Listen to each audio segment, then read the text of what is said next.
Aunque sea un tema que comienza a tratarse más intensivamente en la actualidad, la problemática de tierras estuvo desde siempre. Sí, sí. En ese momento, quiero decirte que lo que detecté hasta los 80, digamos, la primera mitad de los años 80, era que la gran mayoría de las grandes familias que entonces se localizaban, las grandes familias guaraníes, hoy esto es casi una realidad inexistente, tenían un gran control político de lo que ocurría al interior de sus comunidades y por lo tanto un notable control de aquello que los jóvenes hacían cuando tenían que ir a trabajar afuera y volver con dinero, etcétera, ¿no? Es decir, había dependencia del mundo no indígena, pero una dependencia que todavía podía ser manejada o controlada por los grandes líderes de estas importantes aldeas, que era el modo como vivían entonces los guaraníes en la década del 80. Y por eso mismo, porque tenían una gran autonomía, entendían para esa época que no necesitaban en absoluto de ninguna clase de intervención institucional blanca. Por empezar, la escuela. Y en segundo lugar, el tema de la tierra. El argumento repetido era, en realidad Dios creó la tierra para que todos convivamos, los blancos en el campo y nosotros los aborígenes en el monte. Lo que pasa es que los blancos avanzan sobre el monte, pero no hace falta papeles para garantizar esto, porque esto es un orden que fijó, bueno, la entidad, digamos, Dios, ¿no? A la que llamaré Dios en esta entrevista. Si este es un orden sagrado, no hay por qué ponerlo en papeles. Ustedes, los blancos, son gente de papeles, pero ni siquiera pueden garantizar lo que dicen. Entonces, la cuestión de la tierra, ¿cuándo comienza a volverse un problema? Promediando los años 80.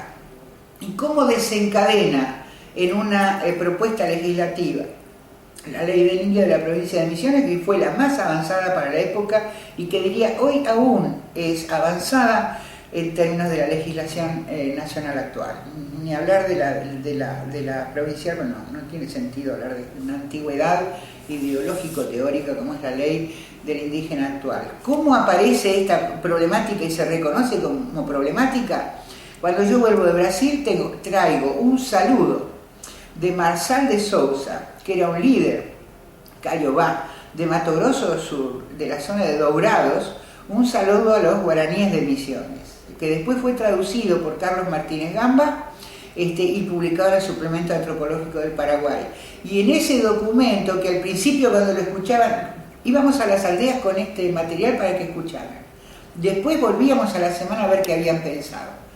Al principio escuchaban riéndose, porque este señor, Marçal de Souza, que luego fue asesinado, justamente en la lucha por la tierra en Dourados, pocos años después fue asesinado, Marçal era chiripá. Entonces está hablando un guaraní distinto, levemente distinto al mbuyá.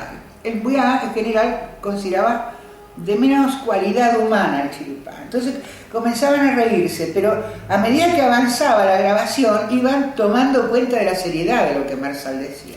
Y Marçal llamaba la atención a esto: ustedes tienen que pelear por esos papeles porque es la única posibilidad de que los blancos los respeten. Y entre otros temas, además de la salud, de los hospitales, de la educación, hablaba de la tierra. Y ahí comienza a tomar de a poco cuerpo de que la cuestión de la tierra, de garantizar la territorialidad, no es solo una cosa que garantizó Dios o la entidad divina guaraní, ¿no? Sino que debe ser garantizada para que los blancos lo respeten también en los papeles. Fue un proceso gradual extraordinario, pero que, ya lo ves, estoy hablando a casi 40 años de aquello y está todavía sin resolverse. Pero con una alta conciencia hoy, sobre todo los guaraníes más jóvenes, acerca de que esta es la lucha correcta, ¿no? Y sobre todo después de la discusión sobre las tierras de Cuñapirú con la Universidad Nacional de La Plata. Ese es uno de tantos episodios. En realidad creo que si vamos a hablar de la prensa independiente, a mí me resulta muy raro que la prensa independiente misionera no levante sistemáticamente los graves atropellos que ocurren en torno a la cuestión de la tierra en Misiones, porque son sucesos francamente escandalosos. Yo creo que acá la única entidad hasta ahora que tiene, digamos, alguna llegada, que sale en uno de los 2 diarios de circulación provincial con sede en Posadas, es EMIPA, el equipo misionero de Pastoral Aborigen, que levanta la voz, cuenta, pero solo algunas de las denuncias llegan finalmente al conocimiento de la gente. Y ya sabemos cómo son las noticias o la actitud que tenemos en general con las noticias. Nos escandalizan 5 minutos y luego las olvidamos.